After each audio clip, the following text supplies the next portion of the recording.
Dios les bendiga, hermanos. Buenas noches a todos los que están conectándose con nosotros. Como saben, es martes y tenemos estudio bíblico. Y estamos estudiando en estos días los capítulos del 15, 16 y 17. Hoy nos toca el capítulo 17. Así que vamos a orar. Señor y Padre Celestial, en esta bendita hora, venimos delante de tu presencia para encomendarnos en tus manos, Señor, para traer esta porción de tu palabra, de modo que sea de edificación para el pueblo, Padre. Ayúdanos, oh Señor, líbranos de errores. Padre Santo, glorifícate para que, Señor, de una manera u otra, podamos ser de bendición a tu pueblo.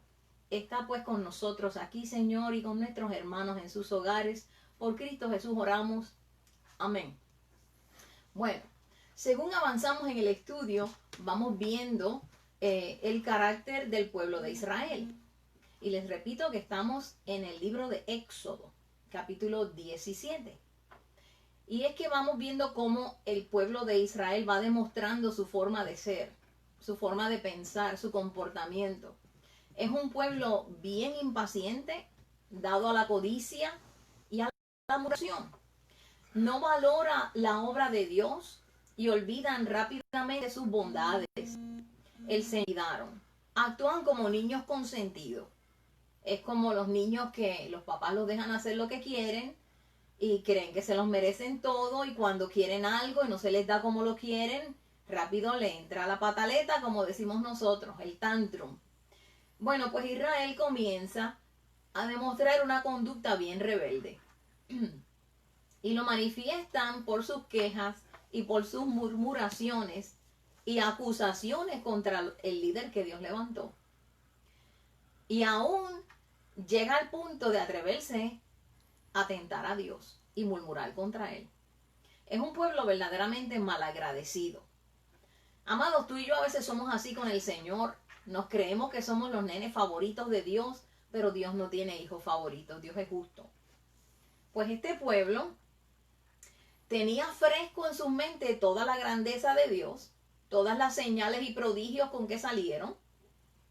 Y además, como si esto fuera poco, en el camino de día el Señor les acompañaba en la nube y en la noche en una columna de fuego. De manera que no solamente los liberta con grandes prodigios, sino que ahora en el camino Él les está también proveyendo lo necesario. Entonces vemos que de una manera o de otra Dios hace patente su presencia. O sea, es innegable que el pueblo dijera, ¿y dónde está Dios? No lo vemos, porque se veía que Él andaba con su pueblo. Y pues como que Israel olvidaba constantemente las cosas que Dios hacía. Pero ¿quién puede olvidar las bondades de Dios, lo que Dios hace? Es bien parecido a la generación nueva, ¿verdad? Con estas expresiones de yo no pedí que me trajeran al mundo, aquí estoy, me tienen que dar todo ahora. Y resumiendo, podemos ver, antes de entrar de lleno en este capítulo, que esta va a ser la cuarta vez que Israel murmura contra el líder y aún contra Dios. La primera vez que murmuraron fue acabaditos de salir de Egipto. Ellos llegaron a la orilla del Mar Rojo y cuando se vieron acorralados entre el mar y los enemigos que venían, en lugar de pedir auxilio al Señor que ya les había libertado, Señor, socórrenos, ellos empezaron a decir, ¿no había sepulcros en Egipto que nos has sacado para que muramos en el desierto? Esa es una gran acusación. Se fijan, es una gran murmuración. Y es triste porque así pasa con los líderes, los pastores, que a veces no importa lo que uno haga ni cuánto se esfuerce, la gente siempre busca algo para quejarse, amados. Y este pueblo era así con su Dios. Y viene el Señor y les abre el Mar Rojo y ellos cruzan en seco. Y saben la historia, lo vimos. Después el Señor viene y destruye a sus enemigos en el mar. Y Dios no los dejó desamparados, ya cruzaron, me voy. No, Él siguió con ellos. Siguió caminando con ellos, siguió proveyéndole sus necesidades. Poco después de cruzar el Mar Rojo, empiezan a caminar y después de unos 3 días, ahora tienen sed. Resulta que el lugar donde aparece el agua es unas aguas amargas que no se pueden tomar. Y otra vez se olvidan de que podían haberle dicho al Señor, por favor, danos agua. Pero no, volvieron a murmurar otra vez. Entonces le dicen a Moisés, ¿qué vamos a beber? Es el tono. ¿Te has dado cuenta, amado hermano, que la forma y manera en que tú y yo pedimos las cosas, la forma y manera en que tú y yo hablamos, determina muchas veces los resultados? Bendito Dios.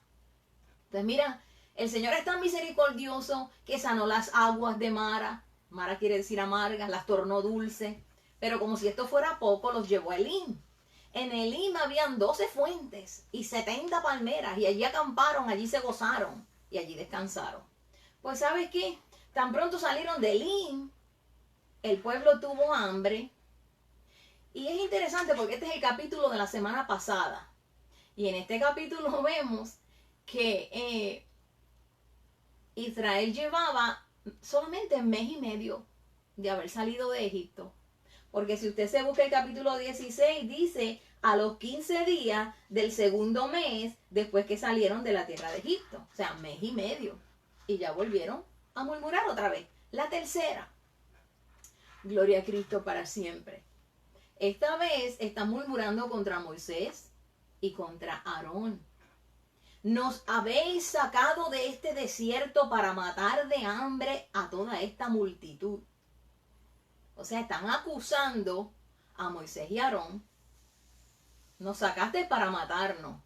Esa es una acusación seria. Claro que lo que están queriendo decirle a ustedes no son capaces de cuidarnos, pero no es menos cierto que es una acusación.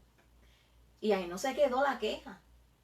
Empiezan a hablar de cuán bueno era Egipto. Vamos a buscar un poquito porque es que está bien interesante. Ellos dicen que se sentaban a las ollas de carne, que comían hasta saciarse. Y entonces lo que estamos viendo es que ustedes saben que Egipto representa el mundo. Ellos están diciendo que mejor les iba en Egipto. Estaban haciendo ver a Egipto como un gran lugar, cómodo, espacioso, donde ellos tenían de todo y no sufrían. Y para colmo terminan su queja diciendo, ojalá y hubiéramos muerto allá. ¿Cómo ustedes creen que se sintió el Señor escuchando a un pueblo tan malagradecido? Pero aún así, el Señor les amó. Y el Señor vino y les dio maná, y vino y les dio carne, les dio codornices. Bendito el nombre del Señor. Ahí también el Señor aprovechó y les dio instrucciones sobre el reposo. Y esto es algo que la pastora Caroline va a traer cuando lleguen al capítulo 20. De manera que no es material de la recapitulación que estamos haciendo sobre el capítulo anterior. Vamos entonces a entrar de lleno en el capítulo 7. Venga conmigo a los primeros 4 versos. Todo el que no lo ha buscado, esperamos un poquito. Éxodo 17, versos del 1 al 4. Y dice así esta santa palabra. Gloria a Cristo para siempre. Toda la congregación de los hijos de Israel partió del desierto de Sin por sus jornadas, conforme al mandamiento de Jehová, y acamparon en Refidim, y no había agua para que el pueblo bebiese. Y altercó el pueblo con Moisés, y dijeron, danos agua para que bebamos. Y Moisés les dijo, ¿por qué altercáis conmigo? ¿Por qué tentáis a Jehová? Así que el pueblo tuvo allí sed, y murmuró contra Moisés, y dijo, ¿por qué nos hiciste subir de Egipto para matarnos de sed a nosotros, a nuestros hijos y a nuestro ganado? Entonces clamó Moisés a Jehová, diciendo, ¿qué haré con este pueblo? De aquí a poco me apedrearán. Gloria a Cristo para siempre. Amados, estamos viendo verdaderamente a un pueblo que no valora lo que Dios hace. Un pueblo verdaderamente bien malagradecido y exigente. Un pueblo que no reconoce, ni siquiera puede en un momentito decir, pero es que Dios ha sido bueno con nosotros. Ni tampoco se destaca que hay un grupo que dice, no, hermanos, no critiquen, no, hermanos, no se quejen, no. El pueblo. Bendito Dios. Y así vamos viendo que están en Refidim. acaban de llegar a Refidim y sencillamente no hay agua y vuelve la situación a repetirse igual. No sé, o sea, para estas alturas, para que ellos digan, bueno, Moisés tiene que consultar a Dios, preguntarle a los líderes y con los pastores a veces, que la gente se olvida de que nosotros dependemos de Dios, ¿verdad? La conducta del pueblo era tal, o sea, para que Moisés creyera que lo iban a apedrear es porque la gente estaba alterada. Y fíjense que habla de la palabra altercar. Altercar es cuando tú discutes tenazmente, cuando tú te exaltas. O sea, no era una comunicación amable, era feo, era una contienda. Bueno, pues Dios entonces le va a dar instrucciones a Moisés y para eso vamos a continuar la lectura. Vamos a leer del 5 al 7. Y Jehová dijo a Moisés, pasa delante del pueblo y toma contigo de los ancianos de Israel y toma también en tu mano tu vara con que golpeaste el río. He aquí yo estaré delante de ti sobre la peña en Horeb, y golpearán la peña, y saldrán de ella aguas, y beberá el pueblo. Y Moisés lo hizo así en presencia de los ancianos de Israel. Y llamó el nombre de aquel lugar Masá y Meriba, por la rencilla de los hijos de Israel, porque tentaron a Jehová diciendo, ¿está Jehová entre nosotros o no? Bueno, pues vamos a ver esto poco a poco. Primero, las instrucciones de Dios son específicas. Y así trata Dios con los líderes. Los líderes espirituales están pendientes a la voz de Dios, a lo que Dios dice para que hagamos. Y el pueblo debe de estar sujeto a sus líderes para recibir las instrucciones que da el líder de parte de Dios. Y a Moisés se le dijo que pasara delante del pueblo, que tomase consigo varios ancianos y la vara con la cual había golpeado el río. Y esa vara no es otra que la vara de Dios. Luego se le ordenó subir a la peña de Horeb, un monte alto y rocoso. Y luego tendría que golpear la peña. Cuando lo hiciese, entonces de la peña brotarían aguas y el pueblo bebería y saciaría de esta manera su sed. Bueno, pues Moisés en obediencia vino, hizo lo que Dios le mandó. Y eso es un gran ejemplo para nosotros.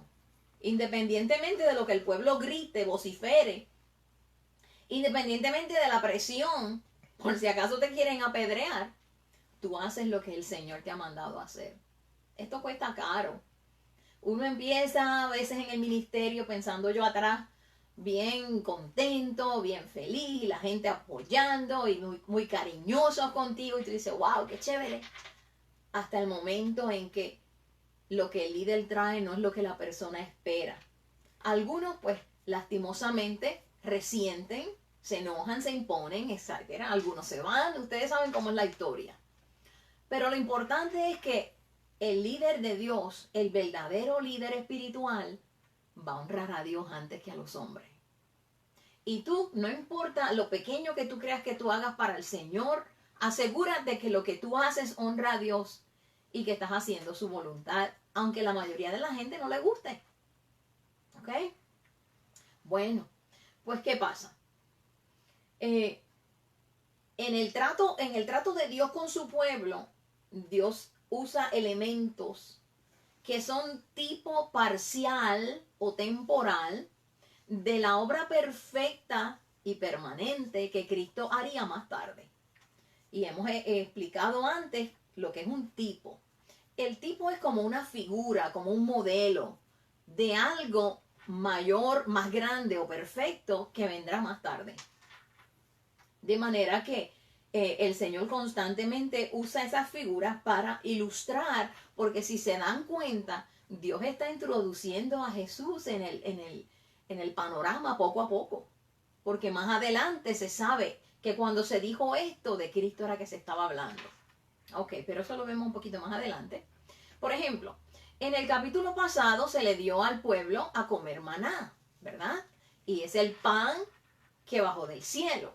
El Señor Jesucristo se identificó a sí mismo diciendo, yo soy el pan que bajó del cielo. ¿Se dan cuenta? De manera que el maná es tipo de Cristo.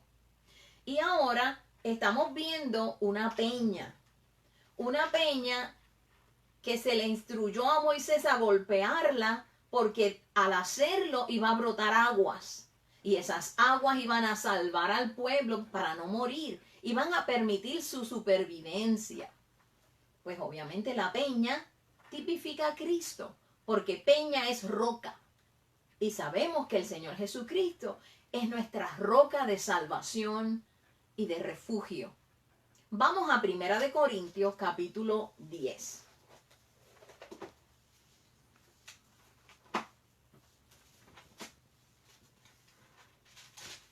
Y en el capítulo 10 podemos leer de los versos 1 al 4 y dice así: porque no quiero, hermanos, que ignoréis, y aquí está hablando el apóstol Pablo a la iglesia de Corinto, que nuestros padres todos estuvieron bajo la nube y todos pasaron el mar.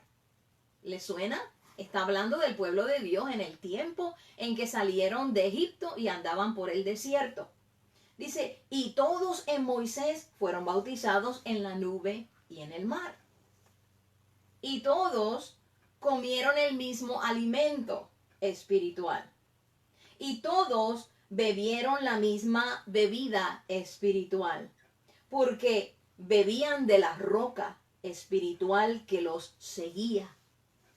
Y la roca era Cristo.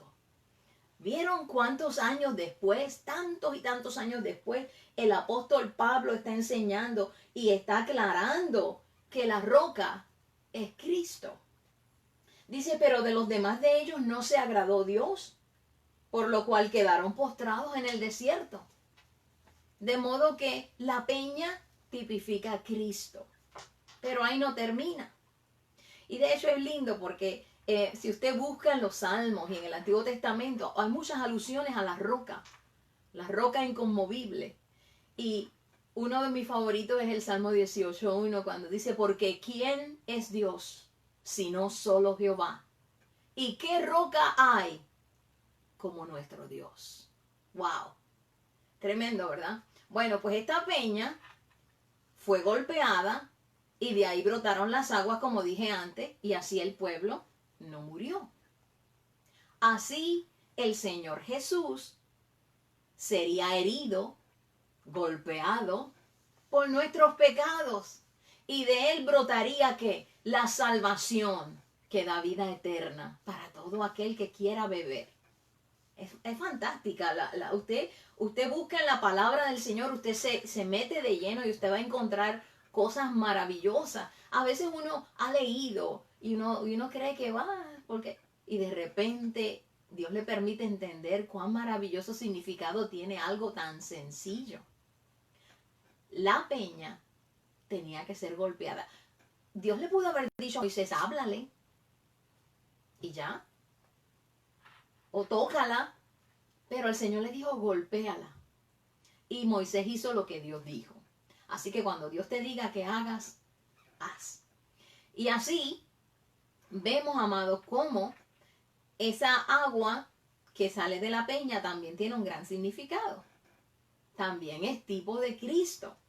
Cuando el Señor Jesús tuvo el encuentro con la mujer samaritana en aquel pozo, y ella está allí y él le pide agua y empieza esta conversación tremenda, el Señor le aclara a esta mujer que el que tomara de aquella agua donde ellos estaban, aquella agua común, volvería a tener sed.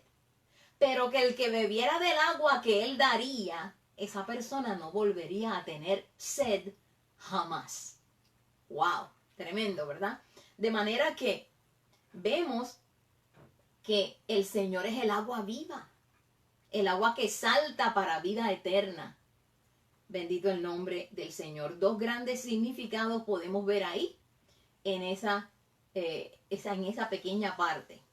Bueno, finalmente en esta porción vemos que esta rencilla y este altercado causó que se le pusiera por nombre a aquel lugar Masá y Meriba, que significan altercado y rencilla. Pero en esta cuarta murmuración no se queda ahí como una simple murmuración más. Esta marca un giro, y es que Israel ha empezado a degenerar, va de mal en peor en una conducta rebelde. Más adelante el Señor comienza a llamarle pueblo rebelde, pueblo rebelde, pueblo rebelde, porque es lo que los destaca. Un pueblo de dura cerviz, o sea, un pueblo duro. Y bendito Dios, vemos que es un pueblo que verdaderamente no cede, y en esta ocasión, yendo más allá, se han atrevido a cuestionar a Dios y a tentarlo, porque han dicho, ¿está Jehová entre nosotros o no? Prácticamente le están dando un ultimátum a Dios: donde tú estás, porque tú no nos provees. Están exigiendo. La conducta, amado, dice mucho. Algunos de nosotros no recibimos más de Dios por nuestra conducta. De veras. Mientras que hay algunos que no se atreven a pedir y piensan que mejor ni me atrevo a pedir, hay otros que se atreven a pedir en una forma que ofende a Dios. Bueno, yo diezmo, yo cumplo, yo hago, ¿dónde está lo mío? No hagas negocios con Dios. A Dios se le sirve de corazón. Y esta gente estaban exigiéndole al Señor. Veían al Señor, pienso yo, como un niñito demandado. Jehová, ven acá, ahora necesito agua. Después me imagino que ni lo procuraban, pero entonces cuando estaban apretados, volvían otra vez a pedirle a Dios. Y así algunos se equivocan, amados, pensando que Dios trabaja para ellos. No olvidemos nunca que Él es el Señor y nosotros somos su siervo. Gloria a Cristo para siempre. Vamos entonces a ver ahora la próxima porción que sigue. Vamos a leer en el verso 8 hasta el 13. Y dice así: Entonces vino Amalec y peleó contra Israel en Refidim. Y dijo Moisés a Josué: Escógenos varones y sal a pelear con Amalec. Mañana yo estaré sobre la cumbre del collado y la vara de Dios en mi mano. E hizo Josué como le dijo Moisés, peleando contra Amalec. Y Moisés y Aarón y Hur subieron a la cumbre del collado. Y sucedía que cuando alzaba Moisés su mano, Israel prevalecía. Mas cuando él bajaba su mano, prevalecía Amalec. Y las manos de Moisés se cansaban, por lo que tomaron una piedra y la pusieron debajo de él, y se sentó sobre ella, y Aarón y Hur sostenían sus manos en uno de un lado y el otro de otro.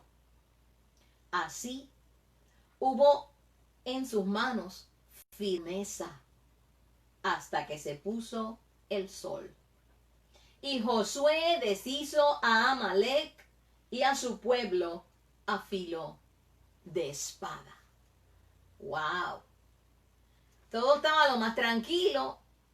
En el panorama, los enemigos habían quedado del otro lado del Mar Rojo, y después de haberlo cruzado, era simplemente: tengo sed, tengo hambre, dame comida, dame palmera, dame sombra, dame. De repente las cosas cambian. Aquí aparece otro enemigo. ¿Quién era Amalec? Bueno, pues Amalec era hijo de un tal Elifaz, que era un descendiente de Esaú. ¿Se acuerdan de Esaú? El hermano de Jacob, que era el primogénito, pero como menospreció su primogenitura, la vendió por un plato de lentejas. ¿Se acuerdan de ello? Ok. Pues, bueno, ellos se reconciliaron. A fin de cuentas, ya la rencilla de ellos quedó atrás, pero después de que ellos murieron, sus descendientes mantuvieron la rencilla. De manera que Amalek se convierte en un enemigo de Israel. Y él se convierte en enemigo de Israel porque quiere. Israel no les estaba haciendo nada. Aparece de la nada Amalek y les quiere hacer guerra. ¿Por qué Dios permitió este ataque? Bueno, algunos infieren, inferencia quiere decir algo pues que tú entiendes que es así, basándote en algunos datos, en algunos hechos. Y pues como hemos visto que el pueblo pecó y le dio la espalda a Dios, algunos dicen pues esto es el castigo por la desobediencia.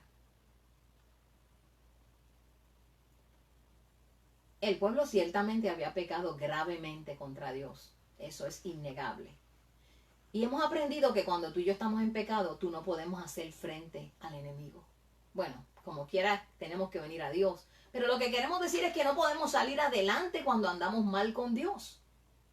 Y la única razón por la cual Israel ganó esta batalla es porque Dios honró a su siervo Moisés, que estaba intercediendo a favor de Israel.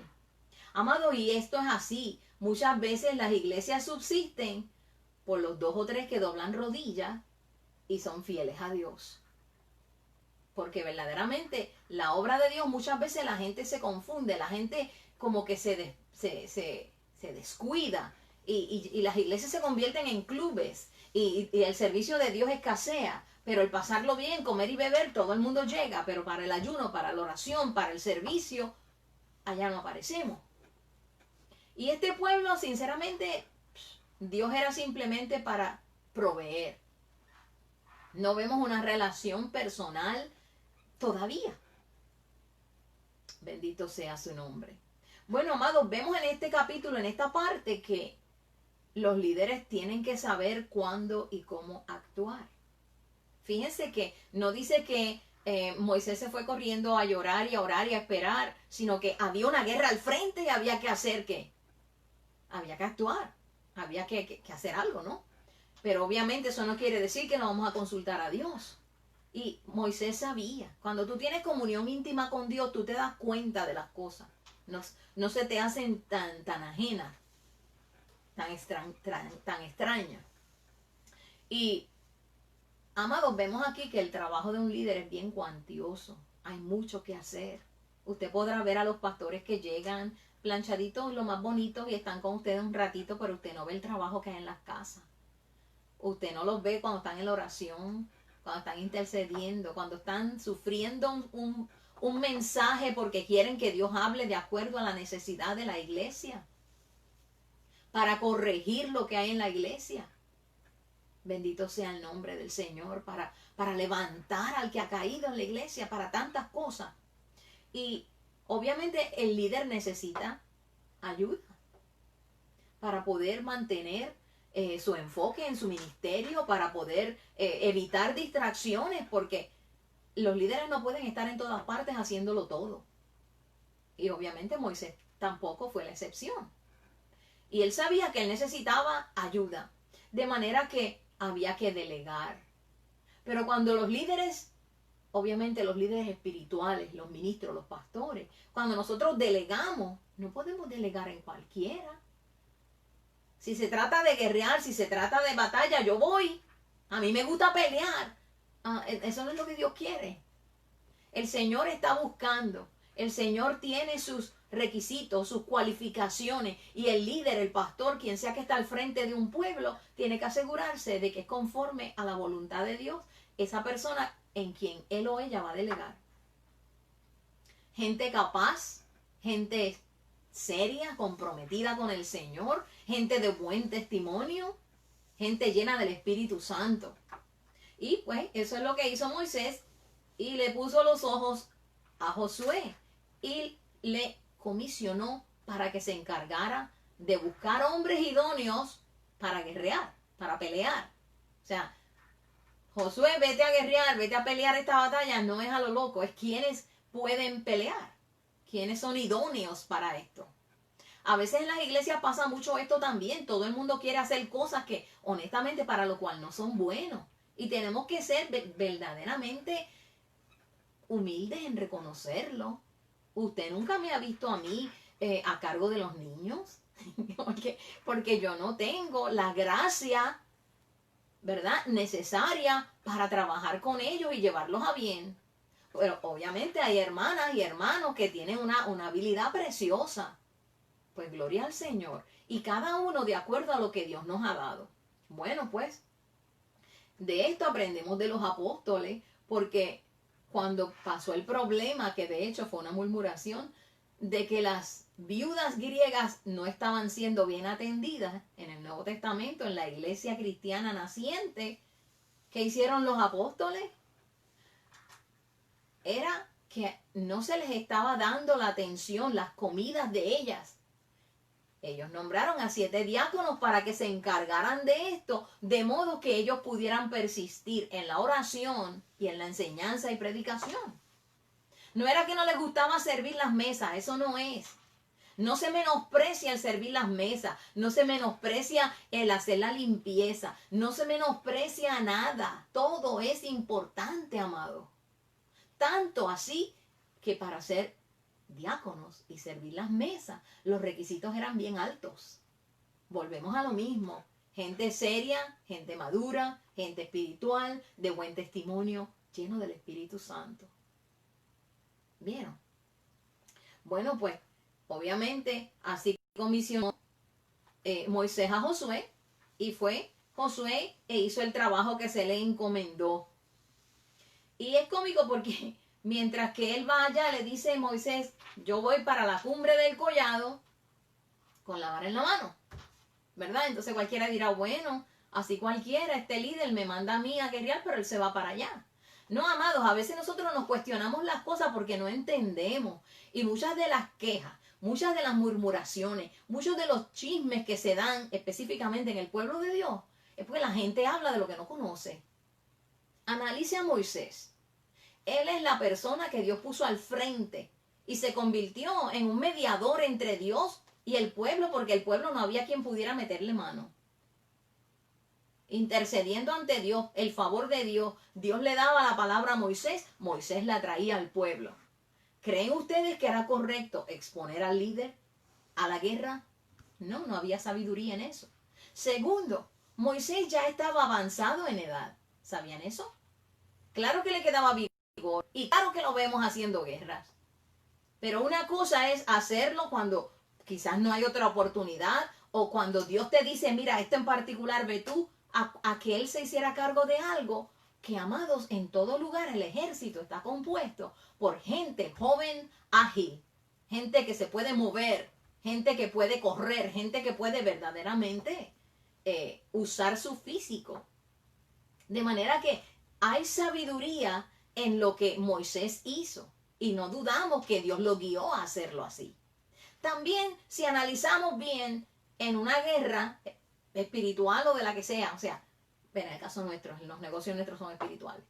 Hay dos frentes. Está el frente que atendió Josué, que es el frente físico material, cuerpo a cuerpo, pero está el frente espiritual. No se olviden de que hay un pueblo en pecado, hello, teniendo que batallar contra el enemigo. ¿Cómo van a hacer frente? ¿Cómo van a ganar si Dios no está con ellos? Obviamente tenemos entonces a Moisés clamando con su vara en mano, ¿ok? Yo me lo imagino. A boca de jarro, Señor, libra a tu pueblo. Y tenemos a Josué metiendo mano, haciéndolo, obviamente, en forma literal. La batalla. Bendito sea el nombre del Señor. Las dos cosas son importantes. Y esto es una forma de ver que el ministerio tiene, amado, dos partes. La parte espiritual, que hay que ministrarla, pero está la parte material también, que hay que ministrarla. El Señor Jesús no solamente sanaba, no solamente echaba fuera demonios, también ministró a las necesidades, dándole de comer a la gente. ¿Vieron? O sea, lo material y lo espiritual, salvando al hombre perdido. Y obviamente en esta guerra se ve de manifiesto las dos cosas que había que enfrentar. Bueno, pues Moisés sube al collado con Aarón y con Hur y empiezan allí a interceder por el pueblo. en particular Moisés con su vara en alto. Se menciona a Ur y de Ur no se sabe mucho. A Aarón todos sabemos quién es. Pero ¿verdad? Se infiere de que Ur era un hombre muy importante de los ancianos, principal de los ancianos, porque estuvo de asistente con Moisés al lado de Aarón. Y si vamos a hacer una jerarquía, si fuera posible, ¿verdad? Después de Moisés estaba Aarón. Es posible que en tercer lugar estuviera este varón para otras cosas. Como que no. Pero lo que quiero que sepan es que existió el tal Ur y era importante el hombre y subió al collado con Moisés y con Aarón. Bueno, pues ante la situación de que cada vez que Moisés se cansaba y bajaba sus manos, el pueblo de Israel comenzaba a perder y prevalecía Amalek. Esto demuestra, amado, cuán importante es que no importa qué batalla tú estés librando, tú no puedes dejar de orar. Tú no puedes dejar de clamar. Bendito sea el nombre del Señor. Y a veces tenemos que arreglárnosla porque a veces estamos tan débiles, estamos tan tristes que no podemos casi. Y aquí vienen estos dos hombres hablando de ayuda, ¿verdad? Hablando de apoyo, hablando de delegar, hablando de todas estas cosas. Vienen estos hombres junto con Moisés. Y están cerca y están mirando que Moisés se está cansando. Yo no sé si tú te has fijado, pero tu líder se cansa, suda, necesita brequecitos también para coger fuerza. Bendito el nombre del Señor. Así que ellos como que empezaron a pensar cómo le hacemos. Porque Moisés iba a seguir tratando de levantar esas manos arriba. Y ahí es donde tú y yo levantamos las manos arriba al cielo, al único que puede socorrernos, Dios. El único que puede darnos la victoria. Gloria a Cristo para siempre. Bueno, pues ellos dicen, Moisés ahora se está cansando, ¿cómo le hacemos? Y dice que tomaron una piedra, la pusieron debajo de Moisés, Moisés se sentó. Ya ahí, Moisés siente un alivio. Los líderes necesitan sentir ese alivio.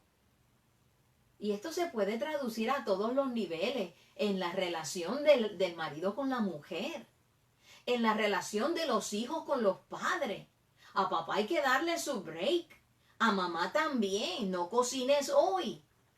De veras, suena tonto, pero ese alivio ayuda. Yo doy gracias a Dios que no me puedo quejar de mi marido, porque siempre ha sido bien ayudador. Y estas son las cosas que de veras hacen la diferencia, porque a veces uno ve a alguien bien suelto, a alguien bien, no sé, que le va bien pues en lo que está haciendo, y muchas veces le damos como que le decimos, vemos a la persona como la gran cosa, cuando en realidad no saben que detrás de esa persona hay alguien que está haciendo lo posible porque en verdad ayuda, porque en verdad apoya. Y a Moisés aquí se le apoyó de una forma pero increíble. Estos hombres, o sea, levantaron las manos de Moisés, porque después que se sentó en la piedra, como quiera se le iban a cansar las manos. Pero ahora Ur se va a un lado, Aarón se va al otro, y le levantan las manos, y la Biblia establece que fue hasta que se puso el sol. Y esto es indicativo, y esto es también alegórico, esto es hasta que vencieron a sus enemigos, o sea, hasta el fin. Gloria al Señor. Y fíjense que la ayuda de Aarón y de Ur le dio firmeza. A veces, amados, nosotros solitos no podemos. Habrá cosas que el líder puede solo. Habrá cosas que la mujer o el hombre pueden solo, pero hay cosas que sin ayuda no se nos da. Y Dios lo ha permitido así porque Dios quiere que su pueblo esté unido y que se ayuden unos a otros. Al igual que la familia, que el hombre y la mujer se ayuden. Hay hombres que se creen que si lavan un plato o un vaso se les va a caer la hombría. Y hay mujeres que no soportan la idea de salir al patio y arrancar una espiga o lo que sea, un matojo, como le llama usted en su país, yo no sé. Y a veces tenemos que aprender a cruzar de nuestro lado cómodo al otro lado y dar la ayuda.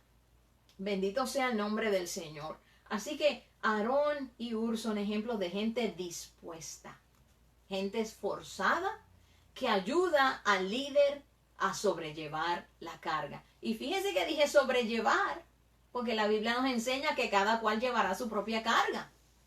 Y usted no puede hacer el trabajo del pastor. La mujer no puede hacer el trabajo del marido. Cada uno tiene su rol, cada uno tiene su ocupación.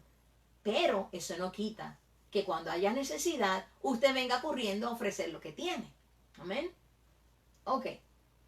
En la iglesia por lo general vemos dos grupos.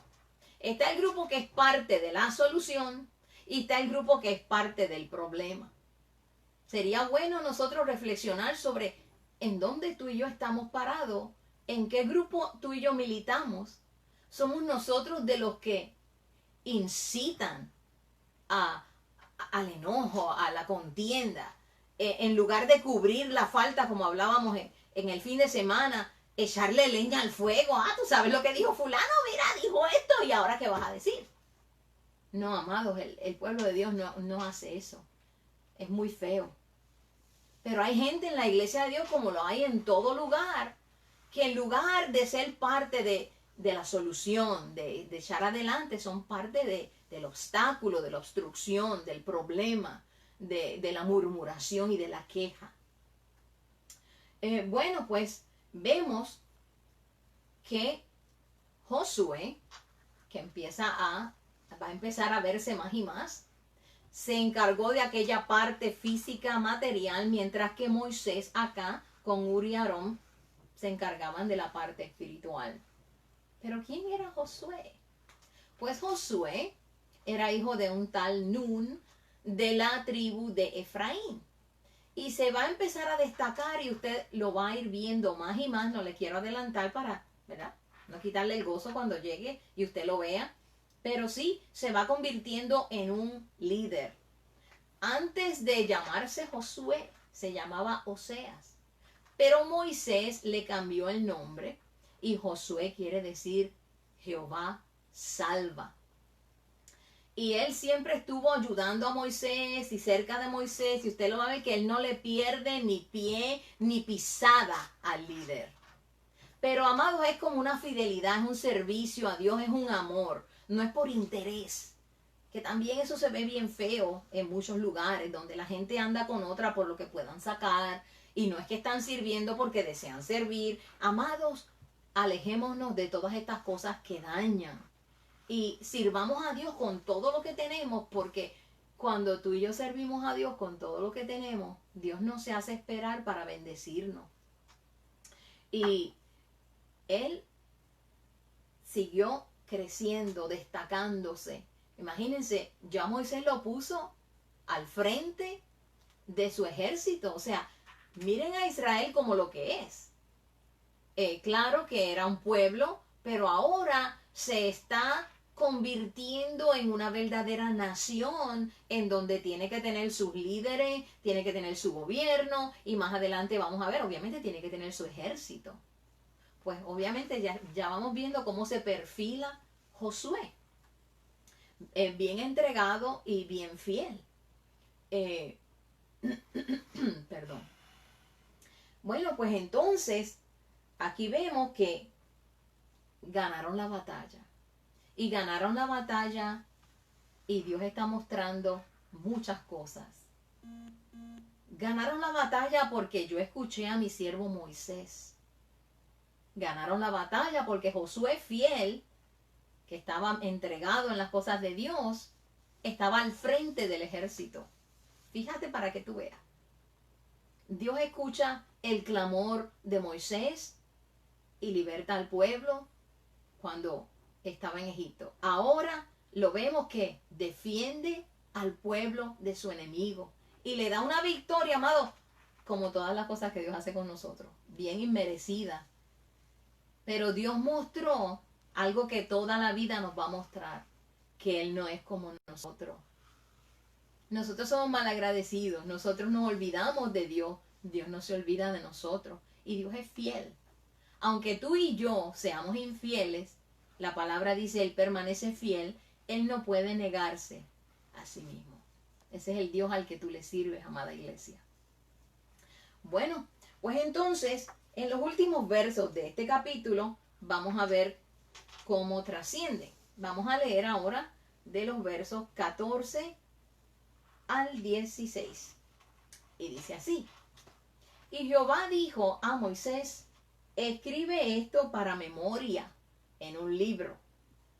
Y di a Josué que raeré del todo la memoria de Amalec de debajo del cielo.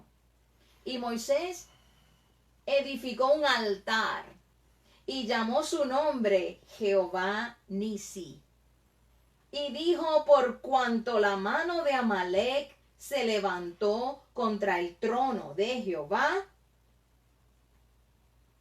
tendrá guerra con Amalec, Jehová tendrá guerra con Amalec de generación en generación. De manera que Jehová Nisi significa Jehová es mi bandera. Él es mi estandarte. O sea, yo levanto bandera de victoria porque Jehová es quien me ha cubierto, quien me ha dado la victoria. Vemos entonces que ahora Moisés tiene que escribir todo este acontecimiento en un libro para memoria. ¿Por qué ustedes creen que el Señor quiere hacer esto? ¿Recuerdan que empezamos hablando de un pueblo olvidadizo? El pueblo que se olvidó de las bendiciones de Dios, de los prodigios, de las señales. Olvidos, amados, mentirosos, olvidos voluntarios. Cuando usted quiere hacer valer una posición que usted hace, usted no quiere que le recuerden la base ni el fundamento, que es contrario a lo que usted quiere sacar. Así que muchos nos fingimos que no nos acordamos, cuando en realidad nos acordamos. Y así son los niños a veces, ¿verdad? Entonces, no, y tu papá no te dijo que no. Oh, ¿verdad, Tu papá dijo que no, ahora vas donde tu mami, ¿ah? Y así somos con el Señor. Y el Señor quería memorial, escrito, que se sepa qué es la obra que hace Jehová tu Dios. Porque no quieres recordar las bendiciones, los prodigios, las señales, de dónde te sacó, cómo te levantó, cómo te alimentó. Es hora de recordar estas cosas. Y tú y yo también somos así, muchas veces no queremos recordar. Nos olvidamos de las cosas preciosas que Dios hace por nosotros. Bendito el nombre del Señor. Y el Salmo 103 me gusta mucho por eso, porque nos lleva a nosotros precisamente a recordar la obra del Señor. Algo que muchas veces nosotros como que, ay, que a mí todo me sale mal, que no sé qué, que no sé cuánto. Pero mira qué linda, escucha. Salmo 103. Bendice alma mía a Jehová, y bendiga todo mi ser su santo nombre. Bendice alma mía a Jehová, y no olvides ninguno de sus beneficios. Él es quien perdona todas tus iniquidades. Presta atención, amada iglesia. Él es quien sana todas tus dolencias. El que rescata del hoyo tu vida. El que te corona de favores y misericordia. El que sacia de bien tu boca, de modo que te rejuvenezcas como el águila. ¡Wow! Y por ahí sigue, es larguísimo. Pero yo lo que quiero que tú veas, que tú y yo muchas veces olvidamos las bendiciones y andamos quejándonos de lo que no nos salió bien ahora. Pero ¿qué tal si nosotros cuando nos presentamos a Dios nos acordamos del bien que Él nos ha hecho y le damos gracias? ¿Ah? Tenemos una salvación grandota, perfecta y preciosa. ¿Cuándo fue la última vez que le diste gracias al Señor por esa salvación? Por esa salvación, tú y yo que somos gentiles, ahora formamos parte del pueblo santo de Dios. No lo olvides. Y bueno, pues podemos ver, ¿verdad?, la importancia que tiene que nosotros recordemos las cosas que Dios ha hecho por nosotros. Por otro lado, vemos al final que el Señor está dictando sentencia contra Amalek. Ay de los que se meten con el pueblo de Dios. Amalek se metió con el pueblo del Señor, que no le había hecho nada, y le salió a pelear. Y el Señor ya dijo que obviamente Amalek no se iba a levantar más como nación así próspera, sino que Dios iba a tener guerra contra Amalek de por vida. Mire cómo lo dice. Lo voy a leer un momentito una vez más. Dice, por cuanto la mano de Amalek se levantó contra el trono de Jehová, Jehová tendrá guerra contra Amalek de generación en generación. ¿Qué tú crees que pasa cuando alguien se mete con un hijo de Dios? Es lo mismo. Vamos a Mateo, capítulo 18.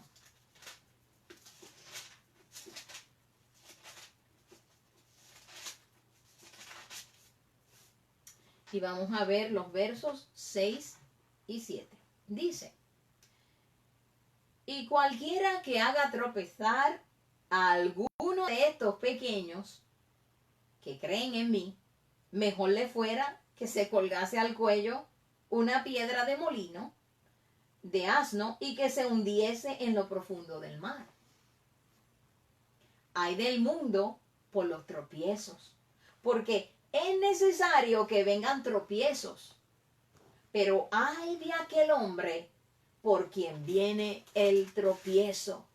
Dios pelea por sus hijos, Dios los defiende.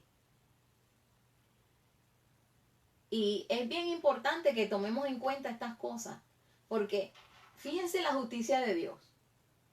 Israel pecó, Dios permitió este ataque, pero Dios los libró. Dios le está dando una enseñanza, ¿verdad? Y obviamente alguno dirá, bueno, pues Amalek sirvió como un instrumento para esto, para lo otro. Bueno, lo que vemos es que Dios también castiga a Amalek. Dios es un Dios justo. Amén. Bueno, amados, para concluir debemos de ver algunas cosas bien interesantes, y es que aplicando a nuestras vidas este problema de las quejas, de las contiendas, de las murmuraciones, hace mucho daño a la iglesia, hace mucho daño en tu casa, hace mucho daño en las relaciones, en los trabajos, hace mucho daño con la familia extendida ya en nuestros países, que uno dice rojo, el otro dice es anaranjado, y cuando venimos a ver hay un plato de espagueti horrible. El Señor no se agrada de las quejas ni de las murmuraciones. En Santiago 5:9 dice, hermanos, no os quejéis unos contra otros, para que no seáis condenados. He aquí, el juez está delante de la puerta. No os quejéis uno contra otro. Por otro lado, la Biblia declara que las personas que insisten en esta conducta son carnales. Y los carnales llevan el gran peligro de perderse por completo, porque la carne lleva a la perdición y a la muerte. Y la Biblia nos enseña en el capítulo 8 de Romanos que nosotros podemos, obviamente, por el Espíritu hacer morir las obras de la carne.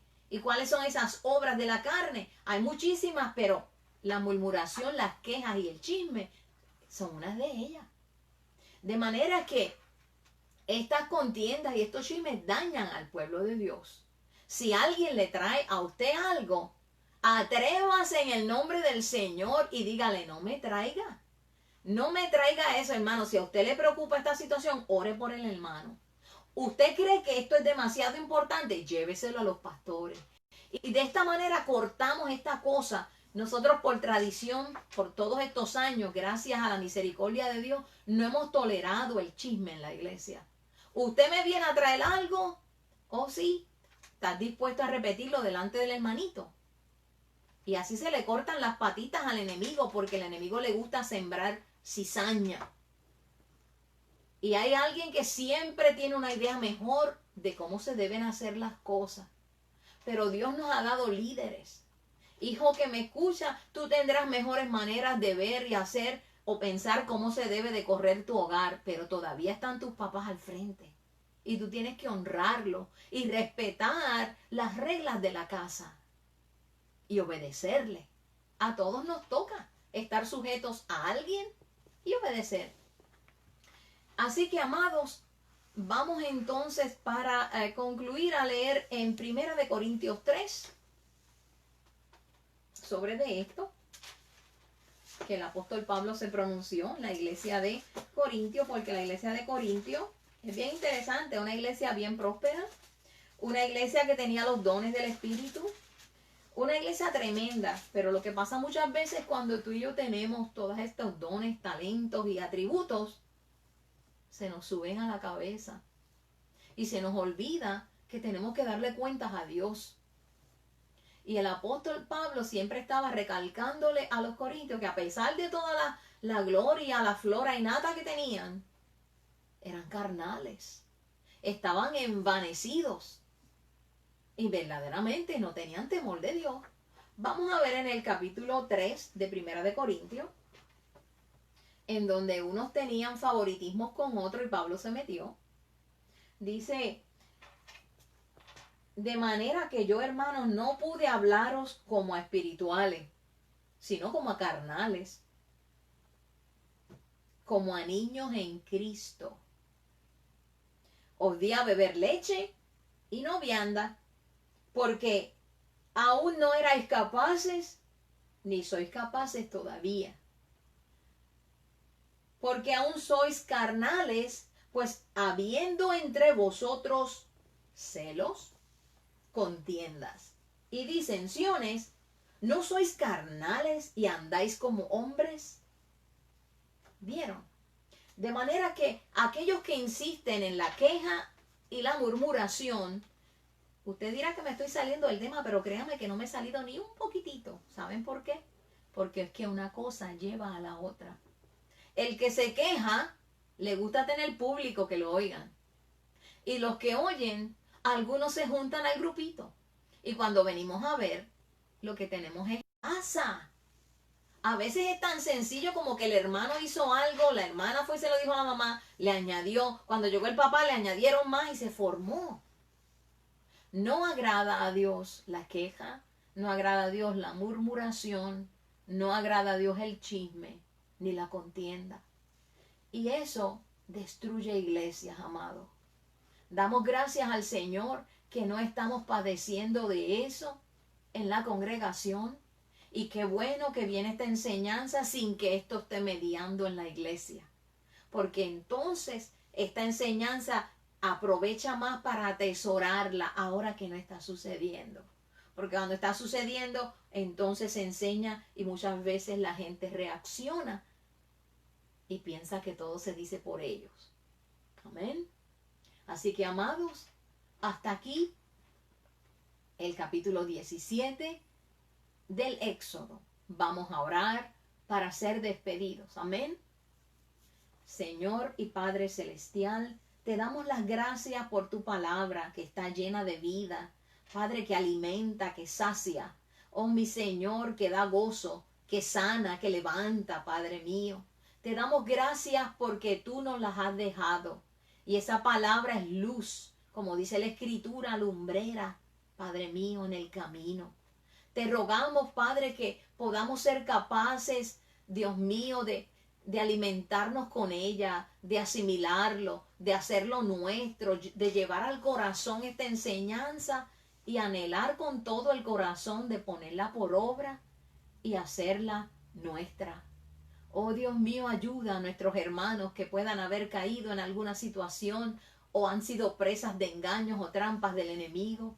Líbrales tú siempre y ayúdales. Glorifícate en cada hogar, mi Señor. Glorifícate en la congregación, Padre eterno. Y ahora, Señor, que vamos a ser despedidos de esta clase, te imploramos tu bendición sobre cada uno de los hogares de la congregación. Así lo despedimos en humildad, en el nombre del Padre, del Hijo y del Santo Espíritu de Dios. Y el pueblo de Dios dice, amén. Dios le bendiga. y hasta la próxima, si el Señor así lo permite.